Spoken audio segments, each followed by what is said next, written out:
Halo, kita ketemu lagi di podcast Live in the Time of Corona. Pandemi coronavirus COVID-19 mengubah banyak banget aspek kehidupan kita.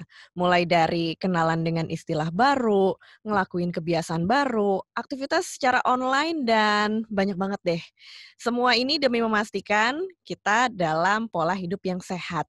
Dan podcast ini juga akan membantu kita menavigasi hidup dengan tips-tips sederhana. Saya Ines Nirmala, kali ini kita akan membahas topik soal siasat kuliah daring bersama tamu kita, Andari Karina Anom, Head of Communication Program dari BINUS Internasional. Halo Mbak Andari. Halo Mbak Ines, apa Mbak kabar? Andari atau Mbak Karina ya? Mbak Karina dipanggilnya ya? Aja ya. Iya, Mbak Karina, gimana kabarnya? Seneng banget Baik, deh bisa bergabung baik. di podcast kita. Masih Sehat-sehat ya Mbak WFH. ya? Alhamdulillah. Iya, kalau ngobrolin seputar kuliah nih, tahun akademik perguruan tinggi kan udah dimulai di Agustus 2020 ini ya Mbak ya? Iya, tapi sayangnya para mahasiswa belum bisa menikmati kampus baru atau ketemu dengan teman-teman mereka atau ketemu sama dosen-dosen juga. Buat yang kalau ke kampus suka ngecengin adik angkatan, wah lagi nggak bisa ngecengin adik angkatan nih ya. Problem itu. Apalagi iya, apalagi ngerasain keseruan masa orientasi di kampus. Karena Menteri Pendidikan dan Kebudayaan Bapak Nadiem Makarim memutuskan semua sistem pembelajaran masih akan dilakukan secara online. Wah, banyak yang bilang nggak seru nih, nggak datang ke kampus. Apalagi kalau mahasiswa yang jurusannya perlu banyak praktek, ini kayaknya bingung juga ya. Prakteknya bisa di rumah aja nggak nih? Tapi tentu aja kuliah daring ini perlu dilakukan demi keamanan dan kesehatan selama masa pandemi COVID-19. Lalu gimana kesiapan kampus? Terus apa saja sistem pelajaran yang udah disiapkan untuk menjalankan perkuliahan online? Dan bagaimana juga menyiapkan dosen dan mahasiswa untuk kelas online yang belum tahu nih entah sampai kapan nih. Mbak Karina, di saat pandemi ini yang memang belum selesai, akhirnya penerimaan mahasiswa baru ataupun kegiatan perkuliahan harus dilakukan secara online. Di sisi lain, mahasiswa mungkin bisa belajar tenang di rumah, tapi di sisi lain ada juga yang ngerasa bosen. Belum lagi kalau jaringan internet di rumah tuh jelek, mau belajar online jadi terhambat juga. Menurut Mbak nih, apa aja sih plus minusnya kuliah online? Oke, makasih Mbak Ines. Jadi sebetulnya kalau dari segi ada dua sisi nih, dosen dan mahasiswa ya. Kalau Mhm. dibilang plus minus, sebetulnya yang kita lakukan di online itu kan hanya memindahkan semua aktivitas ke online. Jadi anak yang memang biasanya rajin di kelas, ya dia akan rajin juga di online, kelihatan ya. Anak yang memang biasanya performance-nya kurang aktif di kelas, ya biasanya itu tercermin juga di uh, kelas online gitu ya. Karena bagaimanapun kita kan tetap punya yang namanya setiap kelas itu learning outcome, tujuan pembelajaran. Jadi misalnya kelas A, tujuan pembelajarannya 1, 2, 3, 4 misalnya. Bagaimanapun cara delivery-nya, itu tujuan pembelajaran itu harus tercapai. Gitu ya. Misalnya katakanlah kelas Theory of Communication misalnya. Tujuan pembelajaran kelas itu untuk satu, menganalisa ini. Dua, membuat ini misalnya ya. Nah, tujuan pembelajaran itu bagaimanapun cara disampaikannya kelas itu yang harus jadi panduan kita gitu. Jadi kalau mau dibilang plusnya ya sebetulnya itu hanya memindahkan gitu ya. Tapi tentu seperti tadi Mbak Ines bilang, kalau kita di kelas itu kan kita ada interaksi langsung, kita nggak ngomong dengan komputer gitu ya, dan anak-anak juga ketika diskusi bisa langsung. Kalau ini kan peran dosen jadi lebih besar. Maksud saya kalau di kelas kita kan misalnya bisa 15 menit diskusi, kita mungkin bisa ambil napas, duduk sebentar, mempersiapkan. Kalau ini the whole session praktis kita betul-betul harus mengawal. Walaupun memang ada breakout room, ada sesi-sesi yang individu, ada kuis, ada apa, tapi peran dosen jadi lebih besar gitu. Kalau dari sisi bukan kelemahan ya, mungkin challenge-nya dosen itu harus mengupdate atau mengupgrade dalam dua hal, Mbak. Satu Mhm. dari sisi teknologi kebetulan kita selalu rutin dari sebelum pandemi sampai sekarang selalu dibuat kelas-kelas untuk dosen gitu ya, untuk mengupgrade kemampuan. Nah, dan yang kedua adalah kreativitas untuk mengelola kelas, untuk engage dengan student. Nah, itu masing-masing dosen approach-nya beda-beda. Tapi memang kita mengubah sesuatu yang misalnya kelas yang normalnya 2 jam, kita tuh nggak akan delivery itu dalam 2 jam. Ya kan? Kan kalau di online daya konsentrasi orang, jangankan mahasiswa ya, kita juga lebih singkat. Nah, biasanya kita memberikan dengan beberapa platform misalnya ya, kan ada quiz, ada Mentimeter, ada Kahoot, ada SurveyMonkey, ada macam-macam lah kita bikin aktivitas itu menarik. Jadi menurut saya sih dari sisi dosennya mengupgrade kemampuan teknologi, dan kedua mengupgrade kemampuan psikologis atau pedagogi gitu ya, yang awalnya memang sulit, butuh penyesuaian, tapi lama-lama karena kita terus-menerus dikasih juga pelatihan dan juga diskusi dengan mahasiswa, grup-grup kecil FGD gitu ya, untuk menciptakan ruangan kelas yang efektif, akhirnya sih lama-lama jadi biasa juga gitu. Memang untuk memindahkan kegiatan secara online kita juga butuh penyesuaian, termasuk di ruang kelas ini. Kayak tadi Mbak Karina bilang, daya konsentrasi kalau kelas online ini bisa jadi lebih singkat buat para mahasiswa atau buat dosennya juga. Betul. Nah, tapi gimana nih Mbak, kita bisa memastikan pembelajaran tetap efektif walaupun secara online?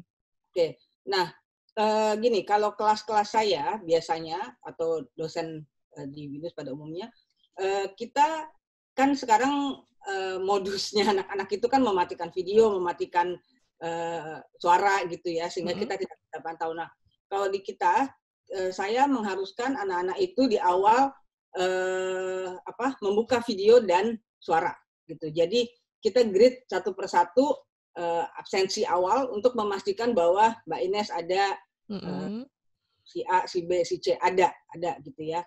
Jadi di awal kita interaksi. Jadi biasanya saya kalau di kelas biasa kan saya ya udah selamat pagi semua gitu ya.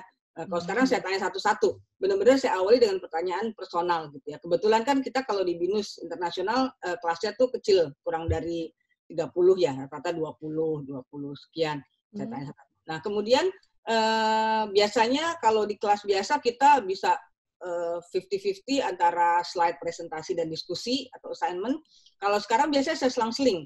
Saya ngomong mungkin 10 menit atau 15 menit udah paling lama lah. Kemudian saya kasih pertanyaan. Pertanyaannya pun bukan sesuatu yang sulit, tapi hanya untuk memastikan bahwa anak itu memperhatikan ya. Jadi biasanya gini, misalnya lagi kelas tentang newsroom management misalnya ya. Oke, sekarang coba cari satu topik yang lagi current issue yang di media. Oke, misalnya COVID. Oke, COVID. Kemudian mereka berdiskusi, saya kasih waktu 10 menit ya. Kalau yang individual biasanya saya buka chat, jadi mereka langsung, semua harus tulis. Semua anak harus menulis. It doesn't have to be big, tapi mereka nulis. Tujuan saya cuma untuk mengetahui bahwa saya ada di situ, mereka ada.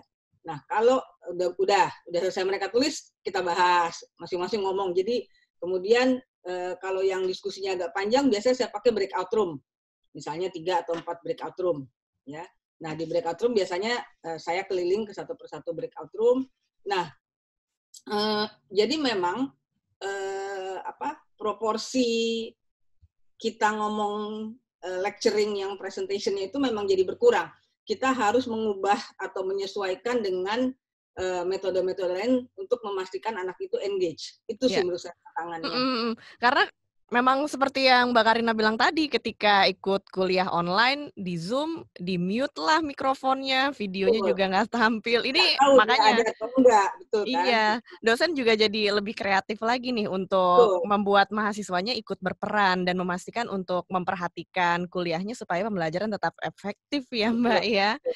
Tapi sejauh ini pelaksanaan kuliah online di BINUS, ada nggak sih mahasiswa yang protes kayak, "Pak, Bu, saya capek nih kuliah Iya, online," atau lain sebagainya lah ya. iya. Atau bahkan ada protes juga dari pengajarnya yang, nggak betah dengan kuliah online. Nah, Mhm, kalau mhm. di BINU sendiri gimana nih? Oke, kalau, dari sisi jadi gini, di awal saya baca, banyak dosen yang menerjemahkan, yang tadi sebelumnya saya sampaikan. Jadi supaya dia nggak terus ngomong, supaya dia nggak terus presentasi satu arah, diterjemahkan dengan memberi penugasan, assignment assignment assignment. Dan itu menurut saya bukan hanya kecenderungan di kuliah ya, di SD, SMP, SMA gitu kan, anak saya Mhm, juga kuliah, jadi assignment. Nah, di kita, di BINUS Internasional, secara khusus dan di BINUS secara umum kan karena kita selalu diberi pelatihan-pelatihan untuk menggunakan ini ya apa baik apps atau platform atau apalah yang bermacam-macam itu sehingga apa anak itu sebenarnya lebih memastikan untuk kita berinteraksi ketimbang kita ngajar kayak lecturing gitu ya kayak saya mhm, teaching di kelas. Nah, eh, jadi saya mengurangi penugasan yang dibawa pulang. Maksudnya tentu ada penugasan-penugasan besar yang memang dia harus. Tapi biasanya kan kalau di kelas itu selalu ada weekly assignment ya. Oke, yang kecil-kecil tapi sering. Nah itu saya ganti dengan aktivitas di kelas, dengan participation mereka di kelas gitu. Jadi, oke, the last 15 minutes kita breakout room, kalian bikin summary atau apa gitu ya, satu yang gampang tapi uh, memastikan mereka belajar. Itu satu dari segi student. Memang tetap ada anak yang jadi low motivation gitu ya, jadinya aduh karena tapi ternyata surprisingly ada anak yang di kelas itu agak kurang, tapi ternyata ketika dia di online, dia itu bisa perform bagus. Mungkin karena karakternya introvert, mungkin ya, sehingga kalau di kelas dia dengan teman-teman ramai, dia untuk speak up agak eh, apa ini gitu ya kurang pede atau sebagainya. Tapi ketika di model-model Zoom breakout room yang seperti itu, dia justru berbicara dan ada beberapa anak yang nilainya justru bagus. Itu satu. Nah, tapi kedua ya tentu yang low motivation juga ada.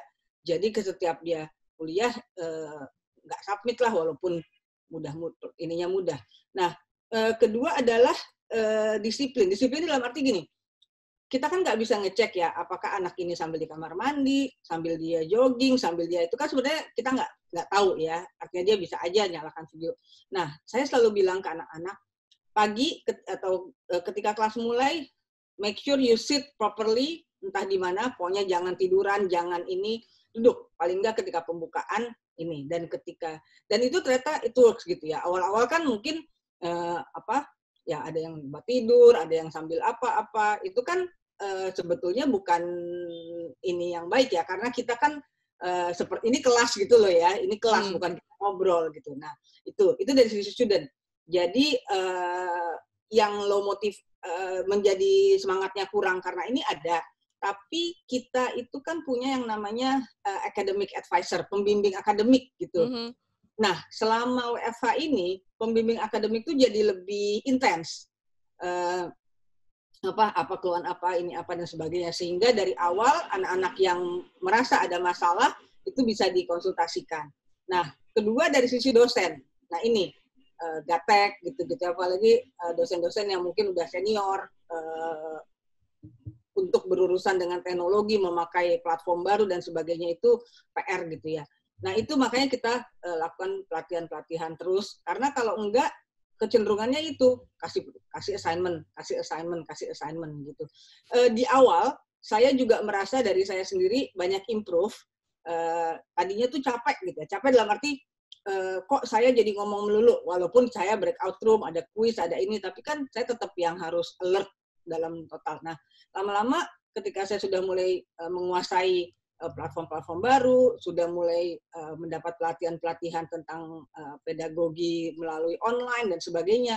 Akhirnya saya memperlakukan itu seperti kelas normal dan saya lihat anak-anak juga akhirnya bisa memperlakukan ini seperti normal. Iya betul, Iya, kangennya sih ya kangen kita ketemu ngopi-ngopi di ngopi-ngopi atau gitunya ya. Tapi iya, kalau learning objektif, pembelajaran itu tetap bisa tercapai sih menurut saya. iya. Gitu. Memang perlu dipastikan ya, mahasiswa ketika kelas, walaupun ini kelasnya online, belajar dari rumah, tetap dengan posisi duduk gitu ya, siap untuk Ya, belajar. Ini memastikan ya, juga supaya bisa menerima pelajaran dengan ya, efektif. Tapi nih, betul. Bu, kalau di BINUS sendiri sejauh ini untuk menghadapi kegiatan perkuliahan online dalam waktu yang kita juga belum tahu nih sampai kapan Hmm, hmm, ditentukannya pelaksanaan kuliah online ini. hmm, Bisa jadi waktunya juga cukup panjang. Nah, hmm. kalau dari BINUS sendiri gimana persiapannya? Apakah dari sistem, segi sistemnya mungkin, sistem pembelajaran ataupun infrastruktur IT gitu, Bu?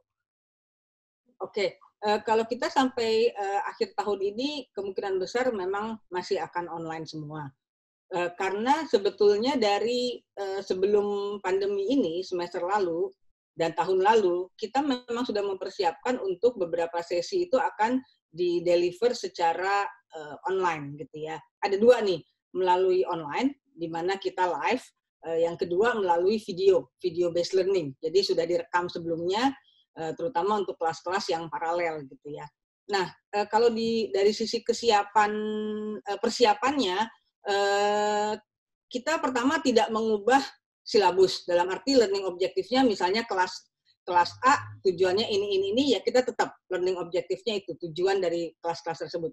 Tapi ada misalnya kelas-kelas tertentu yang harus menggunakan software tertentu adanya di kampus gitu misalnya ya. Misalnya kelas research gitu ya, itu kan harus pakai SPSS misalnya, atau kelas-kelas yang graphic design harus pakai platform software atau apa tertentu yang ada di kampus. Ini kan terbatas, mereka nggak bisa ke kampus. Nah, biasanya kita memberi alternatif, misalnya software-software itu kita beri arahan yang open source misalnya, sehingga mereka bisa mengerjakan itu tanpa harus ke kampus. Kemudian bentuk penugasannya, misalnya yang tadinya harus secara fisik mereka datang ke kampus, presentasi atau apapun lah ya, itu sebetulnya dengan mudah sih bisa dikonversi sih. Menurut saya kalau dari pembelajaran sejauh ini tidak ada isu yang krusial, kecuali kalau memang itu ada secara fisik dia harus datang ya, ini kan nggak ada. Tapi tadi seperti Mbak Ines bilang memang untuk engage dan membuat kelas-kelas itu menarik dan tidak membuat anak-anak fatigue, itu sih lebih PR-nya ketimbang memastikan pembelajarannya sendiri. Karena kalau dari segi materi pembelajaran, dari segi slide presentasi, bahkan ujian dan anak-anak final presentasi misalnya atau Mhm, tesis misalnya, mhm, itu sih menurut saya tetap juga tetap nggak ada masalah gitu ya dari segi mhm. ininya ya, delivery-nya. Nah, masalahnya memang ya gimana untuk menjaga kelas itu tetap kreatif, tetap menarik, dan anak dan juga dosen juga motivasinya tetap ada gitu ya, high motivation lah, nggak terlalu fatigue Mhm. Iya, dengan iya, iya. gitu. Jadi memang nggak ada isu yang krusial ya, Bu, untuk pembelajaran secara online ini? Ya kalau dari segi teknis ya, maksud saya semua Iya, bisa dengan mudah di ini heeh. transfer gitu. Nah, kalau misalnya kelas-kelas yang butuh banyak praktek ataupun skripsi, itu kayak gimana sih, Bu? Kalau dulu kan kita biasanya bikin skripsi ini Ya, harus bolak-balik ke dosen atau ketika ada penelitian, kalau saya dulu anak eksak, Bu, jadi kalau ya, penelitian ya mesti ke lab gitu kan. ya, betul. Nah, Ya, kalau ini gimana ya di ya masa online ini? kalau kalau tesis atau skripsi, sekarang semua kan konsultasinya online, presentasinya apa namanya, sidang skripsi ya, tesis defense itu semua online. Eee, Memang kalau dari sekali lagi saya bilang kalau dari segi, apa namanya, delivery-nya oke, kita bisa melakukan. Tapi lagi-lagi ada anak-anak tertentu yang, kalau tesis itu kan membutuhkan dia nanya-nanya melulu gitu ya, ketimbang kelas biasa, harus konsultasi ke dosennya sering. Nah, ada anak-anak yang akhirnya jadinya motivasinya jadi kurang. Betul-betul peran dosen untuk terus-menerus menginikan ya, membuat itu atraktif dan kreatif lah buat anaknya. Mhm, Dan saya lihat kalau dari segi konsultasi sebetulnya lebih efektif Mbak jadinya lewat online ini. Ya, anak itu jadi lebih apa lebih lebih terarah juga. Oh, apalagi kan sebenarnya di online itu kita bisa share screen, kita bisa ada model Padlet kayak papan tulis dan sebagainya gitu ya, itu bisa. Jadi PR terbesar itu sebetulnya adalah memotivasi si anak.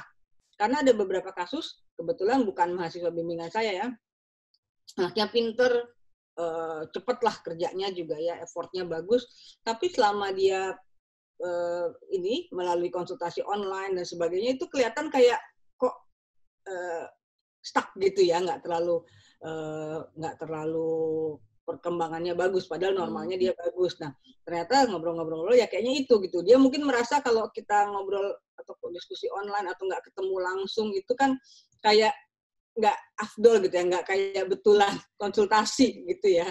Nah, sama ketika sidang sih, kalau sidang jadinya kan lulus, iya sendiri aja dia. Iya benar benar benar benar. Curhat gitu ya. Nah, jadi biasanya kalau sidang, kan kita sidang nih dengan penguji dan lain-lain. Kalau dalam normal kan anaknya terus diminta, habis selesai presentasi dan tanya jawab, dia diminta meninggalkan ruangan kan, ketika kita lagi mendiskusikan nilai dan hasil sidang dia gitu ya.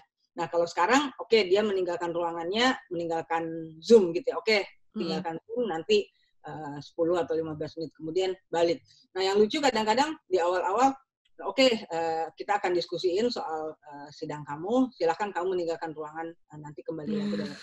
Nah, ternyata dia malah pergi, dia keluar ruangan, bukan Oh bukan gitu. living, Oh dianya iya. yang keluar kamarnya atau apa gitu. Iya iya iya iya iya iya. Jadi bukan kamunya yang keluar Zoom, kayak gitu teknis yang lucu. Oh, misalnya sama masalah teknis yang juga penting, koneksi sih. Jadi kan kita nggak tahu ya, tiba-tiba dia udah siap, udah apa. Ini juga berlaku untuk kelas, bukan hanya tes.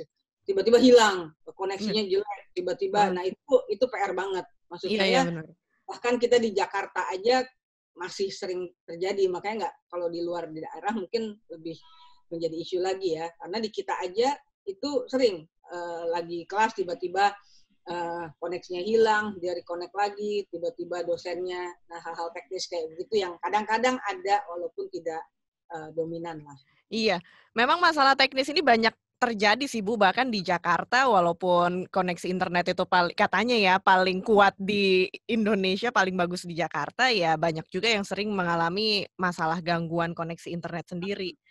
Nah, kalau dari BINU sendiri ada nggak sih fasilitas yang dikasih sama kampus buat mahasiswanya selama masa pandemi ini, Bu?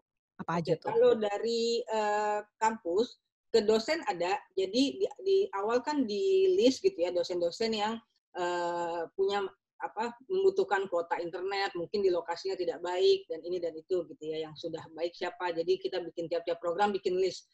Nah itu diberi support untuk ini internet dan lain-lain, tergantung masalahnya apa. Tapi kalau untuk mahasiswa sejauh ini tidak ada, maksudnya kayak bantuan fasilitas tertentu. Tapi biasanya kita misalnya tidak terlalu ketat dalam hal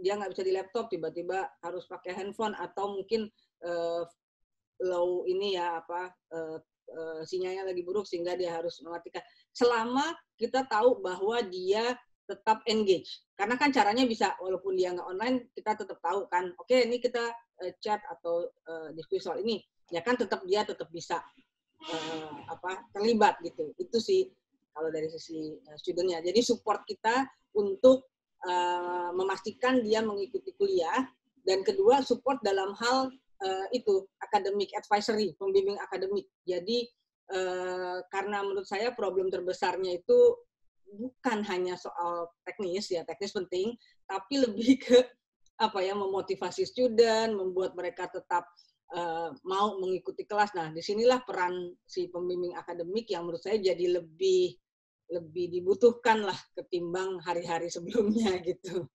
Iya betul, memang ini butuh peran dari dosen juga ya untuk memotivasi mahasiswa dan menjaga supaya mahasiswanya bisa mendapatkan pembelajaran yang efektif. Nah, kalau dari Mbak Karina, boleh deh ngasih 3 tips kuliah online di saat pandemi ini, silakan Mbak. Ini dari sisi dosennya atau dari sisi mahasiswa? Buat mahasiswa. Mahasiswa, oke. Kalau menurut saya tetap perlakukan ini seperti kelas normal. Dalam arti secara mental kita toh memang jadwal itu jadwal untuk kuliah kan, gitu. Siap. Jadi secara mental kita siap. Nah, kedua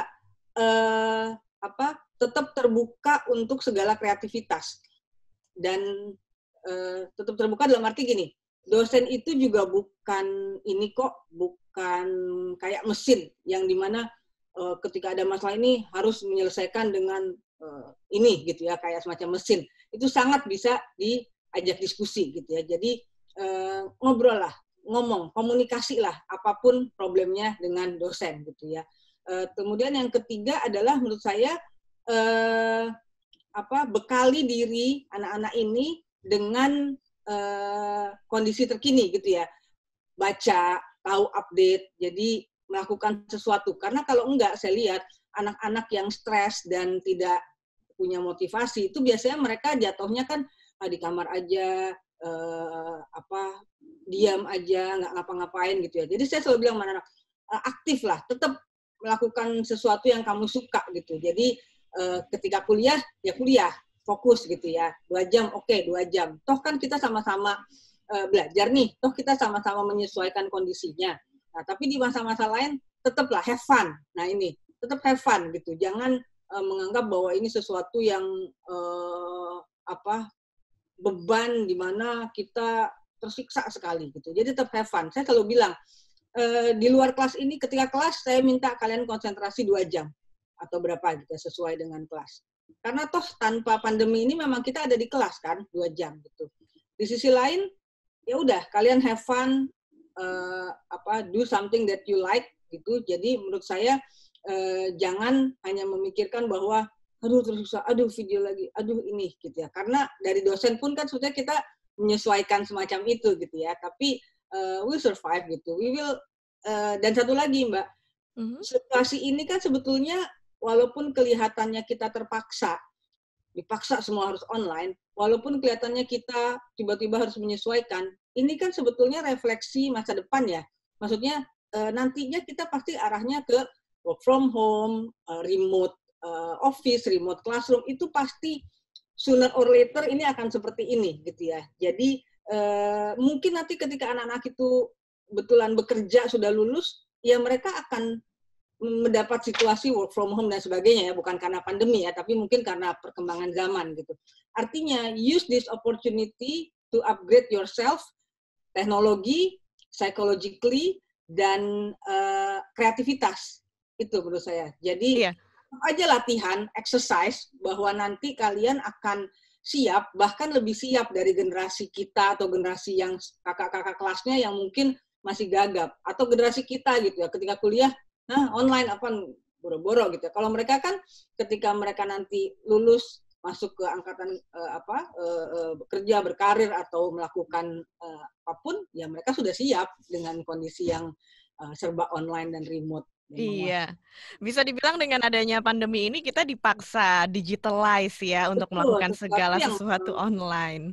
Refleksi masa depan juga kan serba digital dan online. Iya, lagian negara kita juga pengen menuju ke sana, makin 4.0 kan disebutnya. Jadi ya anggap aja latihan, kelihatannya dipaksa tapi sebetulnya kan oke, kayak sekarang kita udah siap dengan semua platform, semua kreativitas untuk mengajar online, begitupun anak-anaknya. Jadi saya pikir ya kita sama-sama anggap ini sebagai latihan untuk ketika mereka lulus, ya this is the real situation that they will face later kan. Iya, betul. Gitu. Jadi kuliah online itu bukan hambatan. Dan semoga lewat episode kali ini kita bisa dapat solusi atau siasat baru supaya have fun dalam menjalani kuliah online. Have fun yang penting. Iya, terima kasih Mbak Karina sudah hadir, mampir di podcast Live in the Time of Corona. Sampai ketemu lagi ya.